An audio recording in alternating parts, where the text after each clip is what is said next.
All right. So it is the new year and it's time to start off on the right foot. 2023. 2023.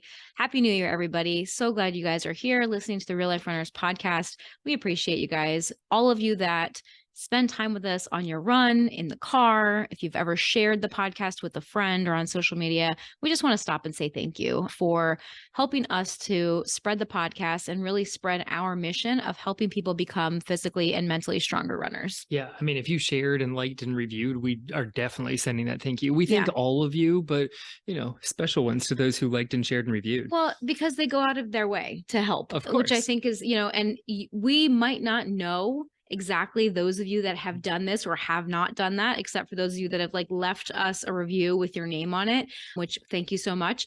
But we just want to know that even if it is an act of kindness that goes unseen, we so much appreciate that from you. So thank you for taking that time. It really is a fast process. So if you haven't yet, we would love for you to leave us a review over on iTunes or on Spotify, wherever you like to listen to us. Yes. And we just say thank you to all of our listeners, though. Absolutely. So happy New Year. If you guys haven't caught our last episode, well, actually, we had a bonus episode this week. That was a great episode with Elizabeth Knight. But if we go back to last week's episode with the two of us, episode 286, we talked about our goals and our visions for 2023. And that's really where we like to start a new year, is really dreaming big, thinking about all the things that we want to accomplish. And today, we'd like to take that a step further, because we know that in the new year, there are people that may have fallen off the proverbial wagon at the end of last year. Sure. Right? Or maybe at some point last year. And that's really what we want to cover is, or maybe years ago. Yes. Who knows? Somewhere along the way, things may have gone a little bit off the rails. Maybe right at the end of the year, maybe there was a holiday slip up. Maybe it started partway through the year. Maybe it was 2022.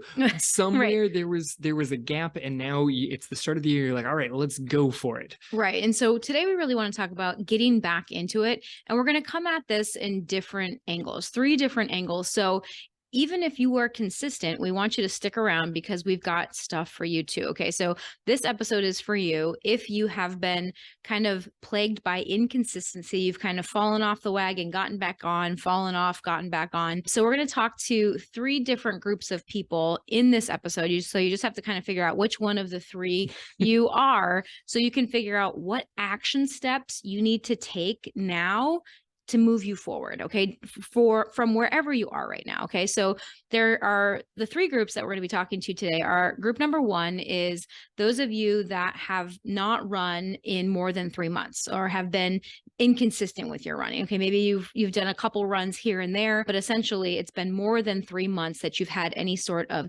consistency in your running. And believe me, I have fallen into this trap before, okay? After my second child, I was inconsistent for about 3 years. There would be some weeks I would be great, I'd get in my runs, and then there would be other weeks that, week after week, where I would get in maybe 1, maybe none, maybe 2, right? So I understand what it's like to be inconsistent and to be in this category. And for me, it was a very frustrating place to be, and I wanted to get out of it, but I just couldn't. And there was a couple different reasons for that. And we're going to talk about that today. And then group number 2 are those of you that have been inconsistent for a month or less. So this is, the holiday crowd typically. Is the holiday crowd. Right. So you were consistent with your running. Maybe you did a race. There was a lot of races right before the holidays, the New York City Marathon was double whammy of, I in hit November. my big race and the holidays started. So December. Right. And so then December happened, right? So, and maybe you just got inconsistent, a little off the wagon in the month of December, but essentially you had consistency, and then you've just been inconsistent for a month or less. And then group number 3 are those of you that are consistent. You're consistently running right now, but maybe you have a new goal on the horizon and you want to figure out what are the action steps that I need to take so that I have the best chance of achieving that goal. So last week was a lot about vision and goal setting and those kinds of things. Today is going to be a little bit more action related. We did talk about that concept last week when we talked about the difference between process goals and outcome goals, but we're going to take that one step further today. All right. So first group, the group that has been the least consistent. Your gap is the longest since you've been consistent. Mhm. So at least 3 months. It's been a while, and it could have been longer than that. It's fine. Right. The key here is that acceptance of it's been a while since I've been a little consistent. So one of the big mistakes that people in this group tend to fall into, one of the ones that pops up all the time, is immediately signing up for a race. Yep.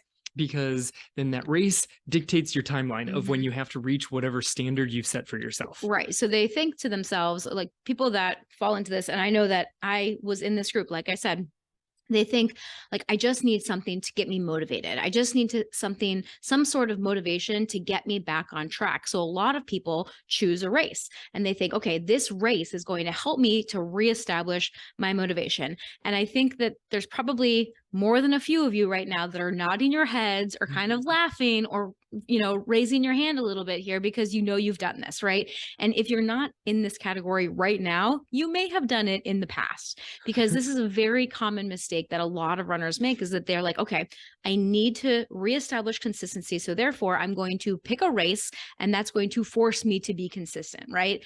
But a lot of times what happens is that leads them to jump into a training plan that they're not quite ready for. Right. And that leads to a whole host of problems. But the second mistake that we see a lot of people in this category making is not necessarily putting a race on the calendar, but deciding, okay, you know what?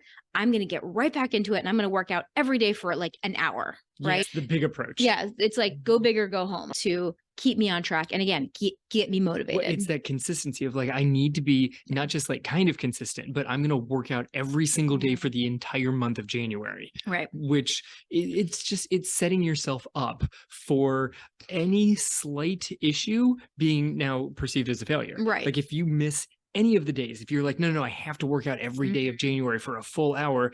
If you miss one of them, now it looks like a failure in your head. Right. It's not, but it looks like it. And that's the problem with the all or nothing approach, right? Because and if it's not all, then it's nothing. Correct. And so when people decide, okay, I'm going to work out every day now for an hour, right? It's not just like every day. It's not just 5 days a week. It's not just 3 days a week. It's like every day. And it's going to be like, I'm going to lift and do cardio every single day, right? Yes. It's like, it's that all or nothing mindset. And a lot of times what happens is that they fall off the wagon really quickly because it's too much and it's too big of a change. Like you said, you miss one thing and it just like screws up the whole idea. Well, I mean, that's a big thing. Maybe you're solid for a week and then you miss like the second Monday and you're like, well, I mean, I missed day 8. So, and they told me I was never allowed to miss Monday. Right. So I might as well scrap the rest of the month. Right. That's the problem with the all or nothing is as soon as you hit a stumbling block in there, you don't have anything that's driving you to get back on it the next day, because the setup was I have to get every single day. So if you miss one, why would you bother getting back on it the next day? You've already set yourself up for failure, so you're done with it. It's I don't like the all or nothing approach. Well, it's just I strongly don't like this one. Yeah, neither one of us do, because it rarely works for any human. No, a lot of times if you do have that all or nothing mindset, it can lead to falling off the wagon very quickly. So what we want, if you are identifying with this group of people, if you have been inconsistent for 3 months or more, and inconsistency, the way that I'm defining it for this podcast episode, is running or working out less than 3 days a week. Okay. I think that's a pretty good definition off the bat here. Well, everybody has their own definition of what consistency is, but that's what I'm working with here. So if you're running or working out less than 3 times a week for more than 3 months, this is where you would find yourself in group 1 here. Okay. So if you find yourself here in group 1, the most important thing is to start where you are right now and to get a very accurate picture of that, where you are right now. And luckily, we actually have a free resource for you that can help you with this. It's called our running snapshot. You can head over to the website realliferunners.com/snapshot and get the free copy of that can help you kind of assess where you are right now in your running. And the reason it's so important to know where you are is that you need to start your training where you are right now for you to have the best chance of success. And a lot of times people either overestimate their level of fitness or they underestimate their level of fitness. And that can lead to either overtraining or undertraining, which aren't going to give you the best results either way. Okay. So if you have a really good idea of where you are right now, that's going to allow you to figure out, okay, what's the best way for me to get back into it and to reestablish that consistency that I want? Yeah, it's knowing that initial point. That's an excellent plug for the free resource. It's a quality resource. It's a great plug that you put in there. But this is also good, really, for any category, is to start the year off, make sure that you know actually where you are, however long that break was, or maybe you've been consistent, but you're taking you want like a new approach to this year. The snapshot's phenomenal for everybody. And that snapshot then leads to the next part of this is full acceptance of where you are. Yay. And I love what you have written in our outline here is you don't have to be proud of where you are. You don't have to love where you are. Right. You simply have to accept that that's where you are. You can't beat yourself up over this. There's no, you're not going to gain anything from being like, oh man, I can't believe I let myself get to this. That's not productive. But fully acknowledging where it is. I think that's what a lot of people do. If they've been inconsistent for several months, they don't want the acceptance part. So they skip over the whole actually taking stock of where they are. The snapshot's a great way to not skip any of the important things about what kind of shape you're actually in. Be like, I've been running a couple of days a week. I could probably handle a plan like that. No. Actually write it out on paper and see where you are, and then accept that that is your current starting point before you figure out how to move forward from there. Right. And try to remove the judgment around it, because I think that that's one of the things that kind of holds a lot of people back from doing this, from accurately assessing where they are, because there's a level of judgment. Like you said, if you've fallen off consistency, you're like, oh, I can't believe I let that happen. How could I do this to myself? There's this level of like guilt and shame that can come along with that. And so what we're encouraging you to do is just understand that there doesn't have to be that level of judgment there. You can simply objectively assess where you are and be like, okay, this is day one. This is where I am. Right. This is day one of my new training plan, of my new journey towards consistency. Like I saw a reel the other day on Instagram from The Rock, he asked one simple question. And he said, this is one of the things that he has on his wall to motivate him. And it's simply one day or day one. Nice. Right. So think about that for a second. One day or day one, right? What do you want today to be for you? Do you think that, one day I'll get back in shape. One day I'll train for that half marathon. One day I'll be a consistent runner again. Or is today day one for you? And I think that's the number one thing where acceptance comes in, is that accepting, okay, here, this is it. This is where I am. And today is day one. And if I want to make progress, I need to accept that and then move forward from that. Yeah, I like the approach of it. Also suggests that every day can be day one. It also suggests like the other side, the one day, everything's just one day. Like no day has to be more substantially important than the next. Like we put all this stuff around the start of the new year, and we talked about a couple episodes back about why the new year is mentally an easy time to make a good start, but it's still just one day. Like you can start your new routine. By the time you're listening to this, we're recording it after January 1st. So this is certainly not going to be heard on January 1st. So maybe the first week of the year didn't go great. Like you hear this all the time. Like, how are you supposed to start your brand new exercise routine when you stayed up well past midnight on the 31st? Right. Like the first does not seem like the best day to start the crazy hardcore new exercise routine. You're exhausted and you might have been partying a little hard the night before. Yeah. So it seems like a rough way. So just get started. Yeah. But know where you are to start. Yeah. And choose your day, right?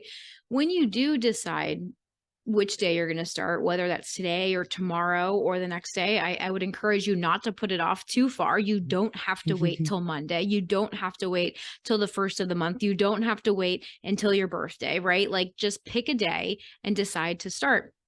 When you do decide when that is, I want you to start with time and effort not pace and distance, especially if you've been a runner in the past. Okay. Ooh, good extra. Right. Because if you've never been a runner, you might not know what any of the, pacing and distance and all these things are. Maybe you're new to the running world. If that's you, welcome. We're glad you're here. Everyone can be a runner. All you have to do is decide to be a runner. Okay. And you're in a great place here. We're going to take very good care of you here on the podcast to educate you on all the ways of becoming a physically and mentally stronger runner.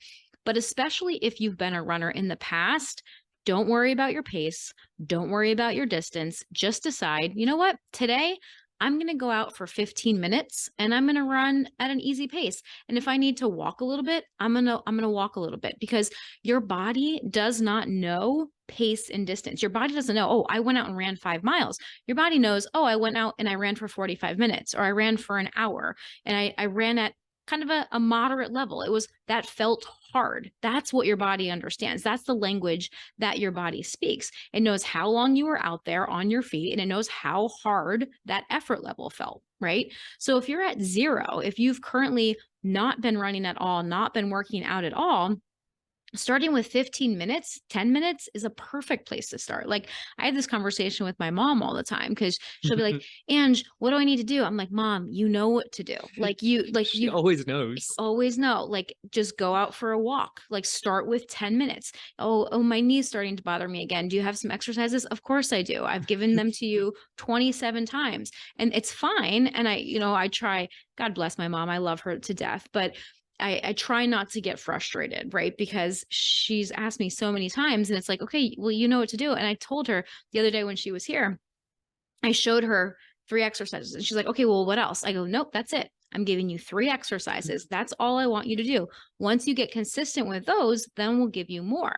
Start consistently walking 3 times a week for 10 minutes. Once you're consistent with that, then add on, right? Like, start smaller than you think you need to, so that you can be successful at that thing, because then you will start building up those small wins. And when you build up small wins, you will start to feel more motivated to continue them. Yeah. I mean, then everything actually seems like you can actually do it. Yeah. It's the complete opposite of, I need to work out every single day and it has to be for an hour. Mm-hmm. It's the whole idea of, I just need to establish what feels like consistent for me. Well, if you've been doing nothing, then exercising 3 times a week for several minutes during those days, that's a huge step forward. Yeah. So it's fine going all in, super all out on day 1, 2, and 3, and then being exhausted and hating it and being so sore on day 4 that you don't want to do it ever again. Yeah. That's not a setup for success. Mm-hmm.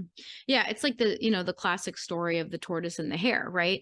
Who wins the race? The hare goes out full sprint and gets so tired and has to lay down on the side of the road and take a nap. And then the tortoise, who just kind of slowly makes his way from the start to the finish, never needing a break, because he just took it nice and easy and paced himself the whole way, he made it and he won the race, right?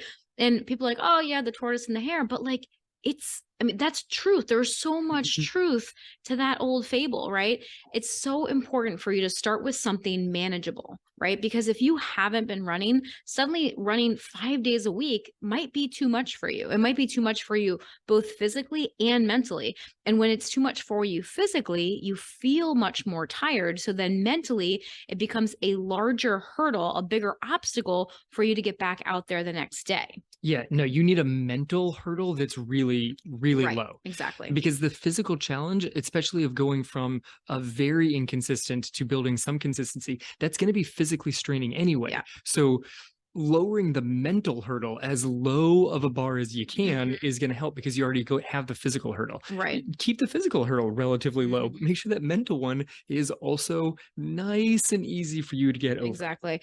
And like, to me, this is like trying to cook a 5-course menu if you haven't mastered a grilled cheese sandwich. Solid metaphor. Right? Like, I say this with so much love in my heart for those of you that are like me, that had no cooking skills growing up. Like, my family used to make fun of me and say that I would be the one to burn water. Like, I could make like Kraft mac and cheese. I could make a grilled cheese sandwich.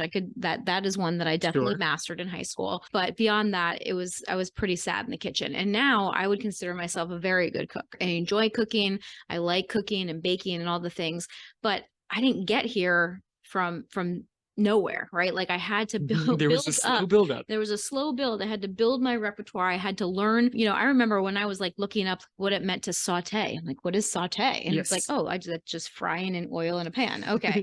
Like I didn't know what some of these terms even meant when I was looking up recipes. And so obviously I'm not going to be sous vide things when I don't even know what the word saute Ooh, means. sous vide. Ooh, sous vide. So start with something manageable. Okay. And this is like when I was inconsistent, when I was telling back when my daughter was born, I had to start with a program. I had a calendar laid out for me so that I knew exactly what workouts I needed to do. I actually did one of the like video DVD programs to get myself back into it, but it was something that I felt was really manageable. It wasn't like the hardcore exercise DVD. It was a very gentle, like yoga and Pilates based program that I'm like, okay, this I think I could commit to because it wasn't too much. And sure enough, like I did that 8-week program and then I'm like, oh my gosh, like I'm doing this, right? And then I reincorporated running into the program. Like, and so then it was just step by step. I started running again. And then I was doing running and like the yoga program and the strength program. And then I just slowly started to reincorporate strength training and running and yoga and all the things until I had my plan built to where I was consistent and I was really loving what I was doing every day. Right, which goes right back to the very first thing that we said on this is the all or nothing approach. When you start working out, you don't have to do all the things every day. Right. Like you started with strength.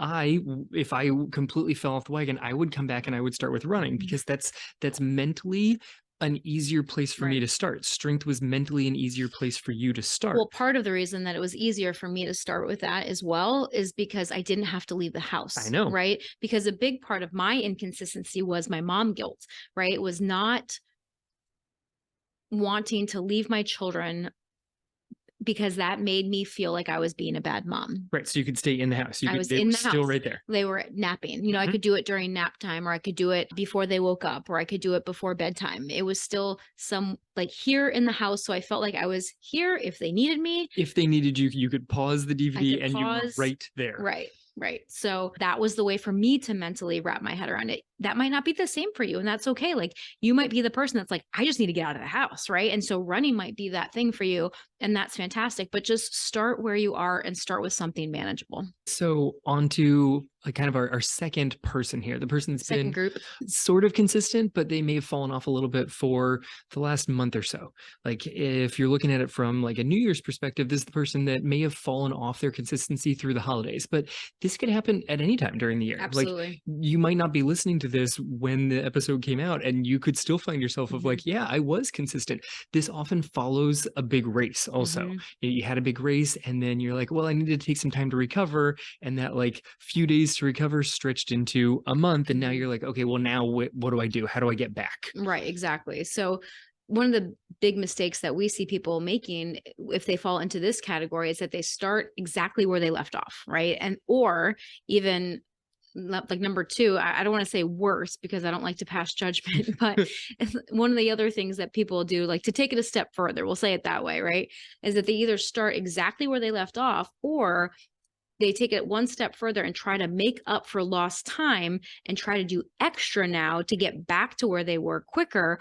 Or in the case of New Year's and, if they fell off during December, they want to be able to burn off the holiday weight that they gained, right? Like maybe they gained a couple pounds over the holidays. So now instead of just going back to where they were before, they're trying to do where they were plus Bonus. Extra, right? To try to get rid of that extra holiday weight and reestablish consistency all at the same time. And what happens then is that a lot of people that fall into this category, the people that are making these mistakes is that they end up doing too much too soon, which leads to pain, injury, excessive fatigue. And this other thing that I think is sneaky, right? And I wanted to make sure that I put this in here because this one might be more important, but it's sneaky how it comes out and gets sneaky, but it's very, very important. And it's this idea that they think that they're completely out of shape and they feel like they've lost everything that they've been working so hard for just because they took off for the past month or the past couple of weeks, right? And this is such an important thing that I think is like we need to point this out, right? Because I think that so many runners fall into this trap. They don't want to take recovery after a marathon, Yep. right? They don't want to stop running and they don't want to rest because they think, I don't want to lose all the fitness. I worked so hard to build up to this 10K, this half marathon, this full marathon, whatever it might be. I don't want to lose it. And when they do end up actually resting or taking recovery time because their body needs it, because they try to go out and run and their body's like, nope, right? And like Kevin said, a lot of times that those couple of days stretch into a week, stretch into a couple weeks, and all of a sudden it's a month later. There's inertia. And you haven't done it, right? Then it's like this guilt and this shame and this thinking of, oh, I've just lost everything. I am completely out of shape. And that's just simply not true. Okay. All is not lost.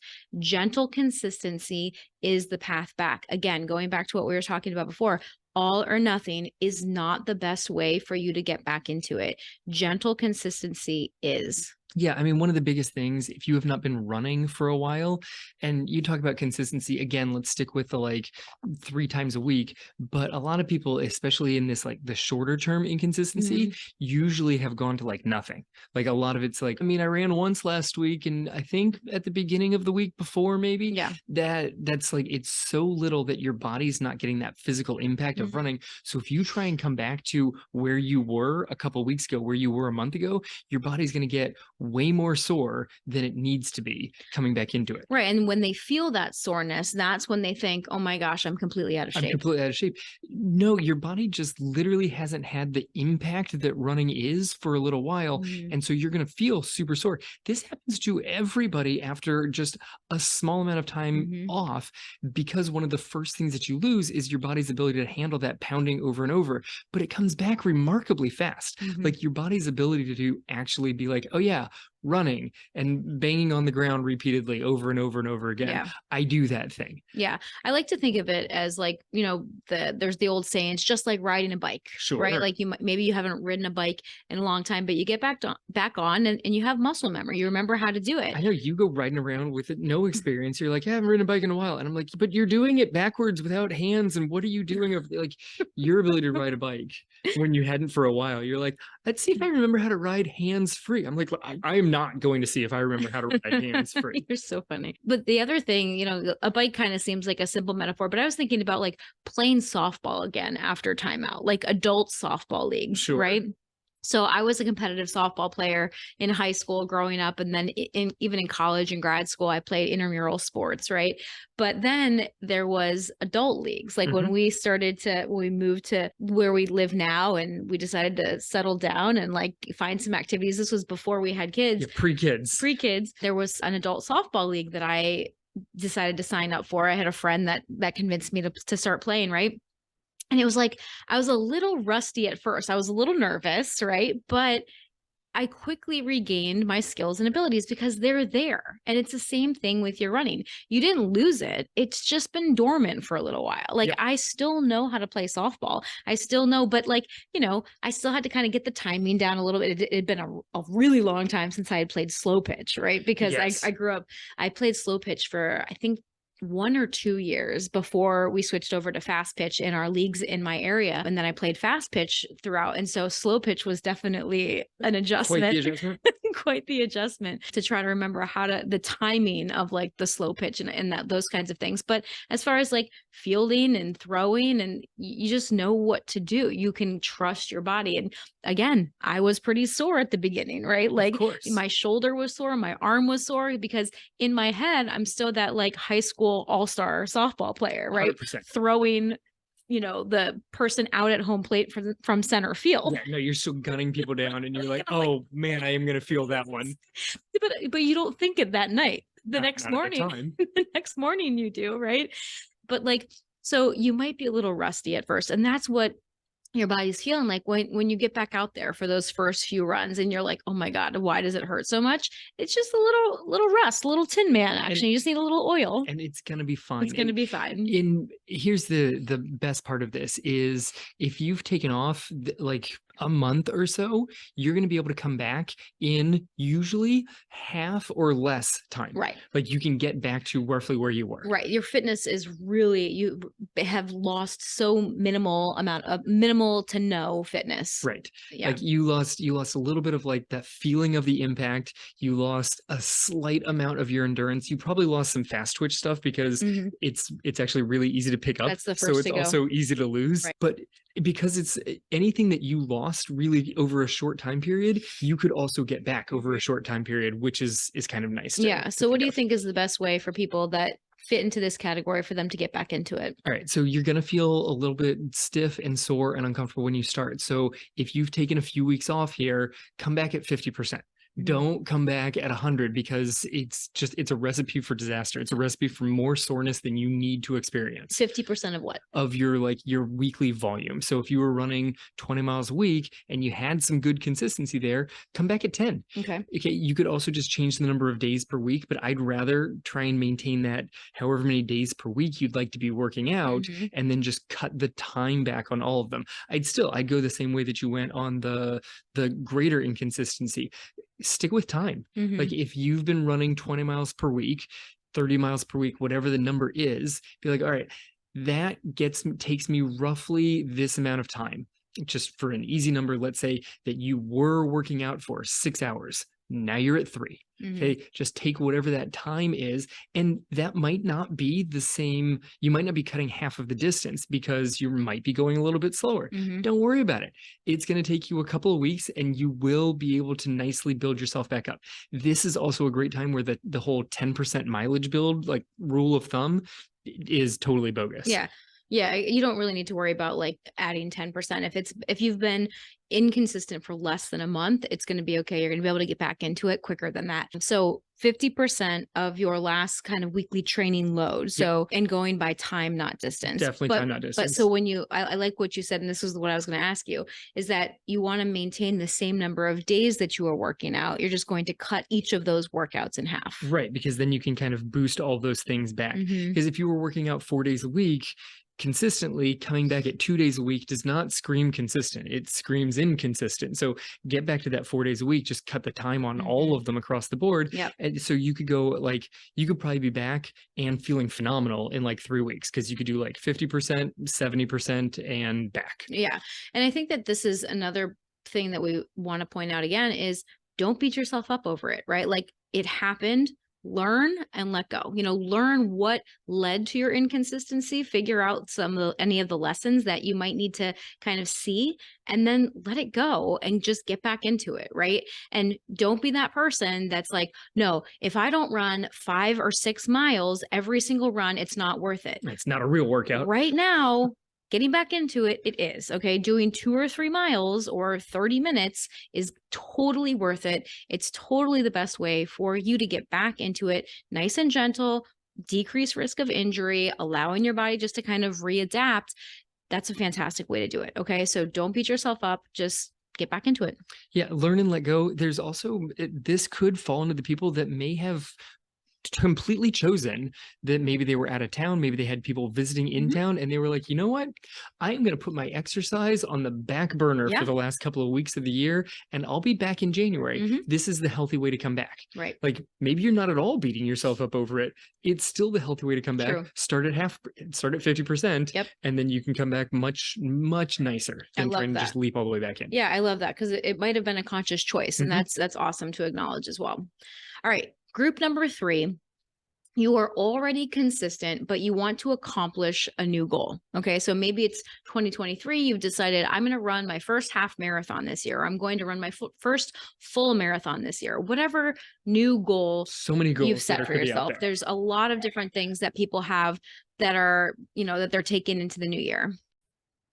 So a couple of the common mistakes that we see from people in this group is that they tend to just repeat what they've always done because that's what they know, right? Like if you were shooting for a new goal and you're not quite sure how to achieve it, then a lot of times people just kind of keep repeating what they've always done. Or maybe they change it at first, but a lot of times people will regress back to what they know. I think that second one happens all the time. Well, it's a new goal, so I'm going to have to approach this differently. Yeah. But as things start getting complicated, as life starts coming up, you go to this default, and the default is always whatever you've been doing. Right. And the thing is, like, so say you've chosen a new race distance, right? You might download a plan from the internet. That's Sure. usually where people go, is to Coach Google at first, and they find like a training plan. But a lot of times, if you don't understand that training plan or understand why you're doing certain things on that training plan, again, it can go back to, well, I'm just going to go back to running, right? Like Yes. you see, oh, there's a tempo run on the thing. I'm not quite sure what that means. Like, what pace am I supposed to be doing that at? How hard should that feel? I'm just going to go out and run. Right. Yeah, And so you end up like basically not following the plan because it doesn't make sense to you. Oh, because it doesn't look exactly like your old plan. So stick with the old plan. Maybe you're upping your race distance. So you just do the same as you did before, But more. and you just do a little bit more of it. Right. Or you do exactly what you did before, but you just make your long run a little bit longer. Mhm. You know, it's not exactly how you're just going to train for a longer distance. Well, it's not correct. And the other thing that people do is they try to piece together information from multiple sources to try to figure out kind of the best plan. And Or the one that they like the best. or the one they like the best. But like, I think that like, especially people that are listening to this podcast are like, okay, I get it. Like, I need a personalized plan. So I need to figure out how I'm going to make this plan work best for me. And so they take information from multiple sources, and it just ends up being a complete piecemeal together type of thing and not a cohesive, comprehensive plan. Yeah, it's definitely not a 1 + 1 = 3. It's more like 1 + 1 + 1 + 1 = 1. Like, it just doesn't add up. There's no cumulative. It's not. Why'd you say 1 + 1 = 3? Well, that's like the best plan of like you do a little bit of this, you do a little bit of that, and it actually gets you greater results. Like when Gotcha. you properly combine like your endurance training, your strength training, you get better than doing either separate. It comes up and creates an even stronger, more powerful runner. Mm-hmm. But sometimes if you're just putting together bits and pieces of things, it's not exactly how it works. You end up with less than what each of them together should add up to. Mm-hmm. Got it. So a lot of times what we see, like if people are not really changing what they've done or not really making adjustments, is that they end up not making the progress that they want, right? Because doing what you've always done is going to get you to the same place, and you have to change it up if you want a different outcome. Right. And I mean, that's the problem with people that get these goals and they're like, all right, I want the goal, I want to change my plan, but it turns out that they don't want to change their plan. They just want the goal. What do you mean? And so you come up with, Give us an example. New year, new goal. I've trained for a half marathon. I've done half marathons. Now I'd like to cross the finish line of a marathon. Mm-hmm. But you don't want to put in the work to do it. So it ends up looking like a lot of the plans that you've done before, which is lovely if you were racing for a half marathon, but now you've changed what the goal is. This happens a lot sometimes when people are like, I want to run a lot more miles this year than I did last year. Okay. Great. You can't just throw more miles on the thing. You need to make sure that you have the appropriate strength base behind that before you go from like 1,000 miles in a year up to 2,000 miles in a year. And you also can't just jump to the higher mileage. You have to slowly build your way to that. So the question is, do you actually want to do all of the little steps along the way that get to the goal? Or do you just want to say, I have the goal? Like, are you willing to put in all of the steps? This is, we talked about this a couple episodes back of like, are you there for the process, or do you just want the prize at the end? Because if all you want is the prize, then you're not really going to enjoy the process. And because you don't enjoy it, you might not actually do the process and follow the steps along the way. Right. And I think that this is why it's so important to find a plan that works for you in your current life circumstances, or decide to adjust your life circumstances to fit your goal. I think it's one or the other, or it can be like a blend of both. It can be a little bit of a blend of both. But I think that this is so, so important. So again, you have to find a plan that's going to fit into your current life circumstances, because if you don't want to change your life, right? Like if you want to run a marathon, say that sounds like that's what I want to achieve this year, right?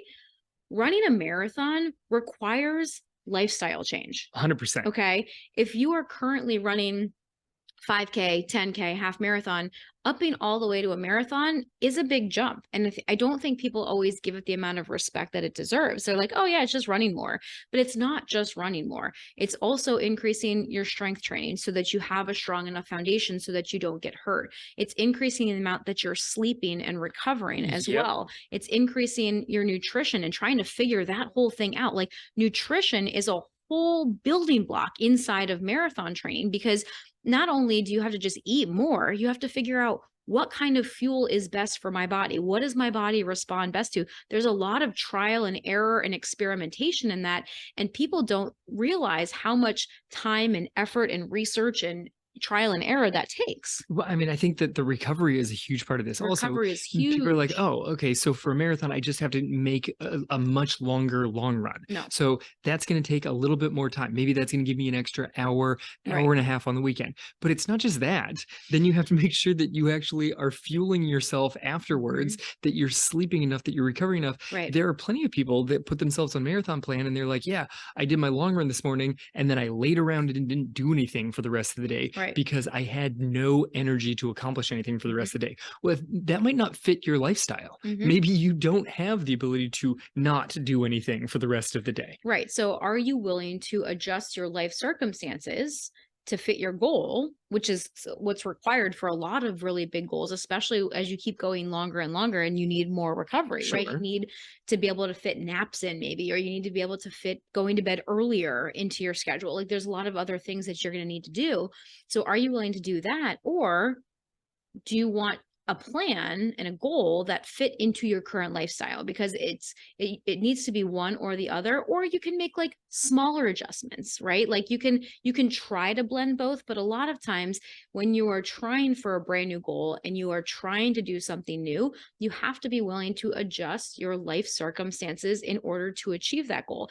The degree to which you would need to adjust is different based on who you are, what your current level of training looks like, what your current lifestyle looks like, what that training goal is, right? There's a lot of factors that go into it. But if you're trying to achieve a new goal, you're going to need to make adjustments. And that includes both your training and the rest of your life as well. Yeah, 100%. And here's the thing, if it's a brand new goal and you're making all these changes, you're not guaranteed that they're going to work. Like you have to give it a shot. And part of the whole idea of accomplishing this, whatever your big new goal is the willingness to accept that a lot of the year is experimenting, that a lot of the year is like, all right, I'm going to put all this work in and the goal is still not guaranteed. And that's why I say that you have to actually enjoy the steps along the way because the goal is still not guaranteed. Right, right. So is there anything else you think is important to point out here? Because I mean, I think that's kind of the big things that we want to get off of that third option is accept that there needs to be changes in there and not just keep doing what you're doing and be like, well, I mean, I did it last year. If I do it again, I'll be even better. Yeah, you'll be better if you have the same goal. You might be a little bit better than you were at that goal last year. But if you have a totally new, different goal, you need a new, different approach. Yeah, and I think again, be willing to adjust your lifestyle if you want to achieve a new goal. I think that that's really, really important. Like we talk about being real life runners here because we believe that running needs to fit into your real life, and then your real life obviously affects your running. And while it's true that running needs to fit into your real life, it doesn't mean that you're going to be able to fit it into the same box in your real life. If you're trying to increase your goal, if you're trying to improve even further, there might be adjustments that you need to make in your real life. So you need to ask yourself and be completely honest with yourself. What am I willing to adjust and what am I not willing to adjust? How much time am I willing to devote to my training? Is that enough time to achieve the goal that I want to achieve? Because if there's a disconnect there,